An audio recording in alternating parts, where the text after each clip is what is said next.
दोस्तों, आज के इस वीडियो में हम बात करेंगे भारत के 8 ऐसे क्षेत्रों की जो अलग राज्य की मांग कर रहे हैं। हमारे देश भारत में समय समय पर नए राज्यों के निर्माण की मांग उठती रहती है।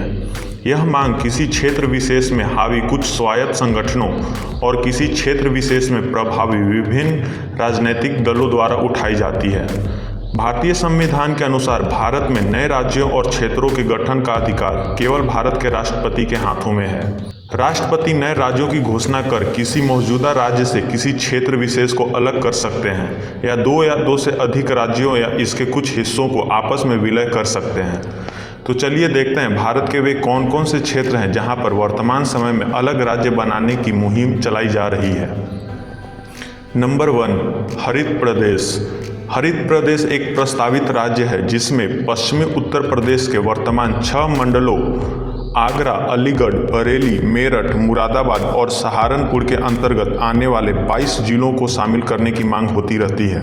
राष्ट्रीय लोक दल पार्टी के नेता अजीत सिंह इस नए राज्य के प्रबल समर्थक हैं। दिसंबर 2009 में उत्तर प्रदेश के तत्कालीन मुख्यमंत्री मायावती ने भी हरित प्रदेश के गठन का समर्थन किया था। नंबर 2, पूर्वांचल।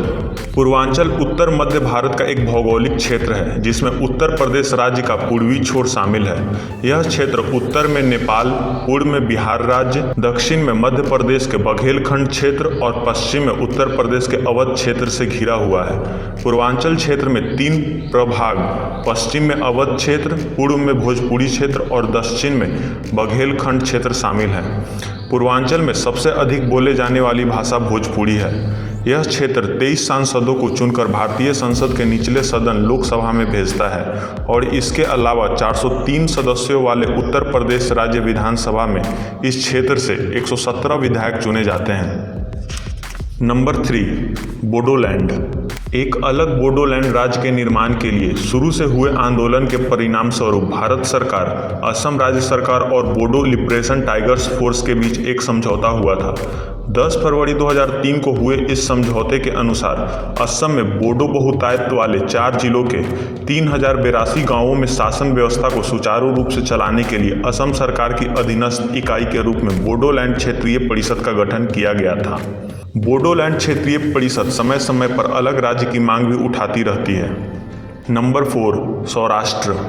अलग सौराष्ट्र राज्य के लिए सौराष्ट्र राज्य आंदोलन की शुरुआत 1972 में वकील रतिलाल तन्ना के नेतृत्व में हुई थी, जो पूर्व प्रधानमंत्री मोरारजी देसाई के करीबी सहयोगी थे। सौराष्ट्र संकलन समिति के मुताबिक सौराष्ट्र क्षेत्र के 300 से अधिक संगठन अलग राज्य की मांग का समर्थन करते हैं। इस समिति का यह भी दावा है कि गुजरात के अन्य हिस्सों की तुलना में सौराष्ट्र अधिक पिछड़ा क्षेत्र है।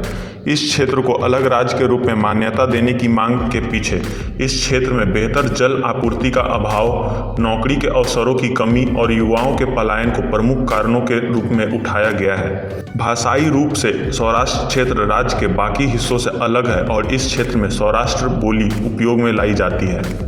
नंबर 5, गोरखालैंड, उत्तरी पश्चिम बंगाल। गोरखालैंड पश्चिम बंगाल के उत्तरी भाग में दार्जिलिंग पहाड़ियों और द्वार से घिरा क्षेत्र है, जहां के निवासी गोरखा लोग अलग राज्य की मांग समय समय पर उठाते रहे हैं। गोरखालैंड के लिए आंदोलन को गति उन लोगों की जातीय, भाषाई, सांस्कृतिक भावनाओं के कारण प्राप्त हुई है जो खुद को गोरखा के रूप में संबोधित करते हैं। इस क्षेत्र को एक अलग प्रशासनिक क्षेत्र के रूप में मान्यता देने की मांग 1907 से ही शुरू हुआ था, जब दार्जिलिंग में हिलमैन एसोसिएशन ने मोंटे मिंटो सुधार समिति को इस संबंध में एक ज्ञापन सौंपा था। अलग गोरखालैंड राज्य के गठन के लिए आंदोलन को गति 1980 के दशक के दौरान प्राप्त हुई, जब सुभाष घिसिंग की अगुवाई में गोरखा नेशनल लिबरेशन फ्रंट ने एक हिंसक आंदोलन किया था। नंबर 6, कोंगू नाडु, दक्षिणी तमिलनाडु।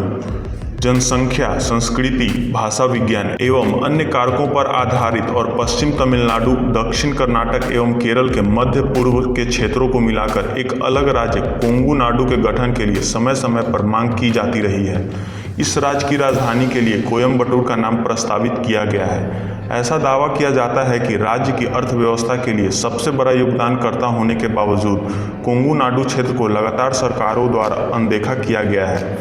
इस क्षेत्र के अधिकारों के लिए लड़ने का दावा करने वाले कई राजनीतिक संगठन इस क्षेत्र में सक्रिय हैं, जैसे कोंगू नाडु मक्कल ऋषिया कांची। नंबर 7, विदर्भ, पूर्वी महाराष्ट्र। विदर्भ एक ऐसा क्षेत्र है जिसमें पूर्वी महाराष्ट्र के अमरावती और नागपुर संभाग शामिल हैं। 1956 के राज्य पुनर्गठन अधिनियम में विदर्भ को बॉम्बे राज्य में रखा गया था। इसके कुछ ही समय बाद राज्यों के पुनर्गठन आयोग ने नागपुर को राजधानी बनाकर अलग विदर्भ राज्य की स्थापना की सिफारिश की थी, लेकिन इसके बजाय इसे महाराष्ट्र राज्य में शामिल किया गया, जिसका गठन 1 मई 1960 को हुआ था। विदर्भ को एक अलग राज्य के रूप में विकसित करने की इच्छा लोकनायक बापूजी अनले और बृजलाल बियानी विदर्भ द्वारा व्यक्त किया गया था। नंबर 8, मिथिलांचल, उत्तर बिहार। मिथिलांचल एक प्रस्तावित राज्य है जिसमें बिहार एवं झारखंड के मैथिली बोले जाने वाले क्षेत्र और ऐतिहासिक मिथिला क्षेत्र का हिस्सा शामिल है। इस प्रस्तावित राज्य में कुछ अंगिका और वज्जिका बोलने वाले जिले को भी शामिल किया जाएगा, जिन्हें मैथिली की सहायक बोलियां माना जाता है। मिथिलांचल की राजधानी के बारे में अभी निर्णय नहीं लिया गया है। ऐसा माना जा रहा है कि इस क्षेत्र के सबसे बड़े सांस्कृतिक केंद्र दरभंगा को इसके राजधानी के रूप में नामित किया जा सकता है। इसके अलावा मुजफ्फरपुर, बेगूसराय और पूर्णिया भी राजधानी शहर होने के मजबूत दावेदार हैं। तो दोस्तों, कैसा लगा आज का हमारा ये वीडियो, आप हमें कमेंट करके ज़रूर बताएं। अगर आप हमारे चैनल पर नए हैं तो इसे ज़रूर सब्सक्राइब करें। तो मिलते हैं अगले वीडियो में। जय हिंद।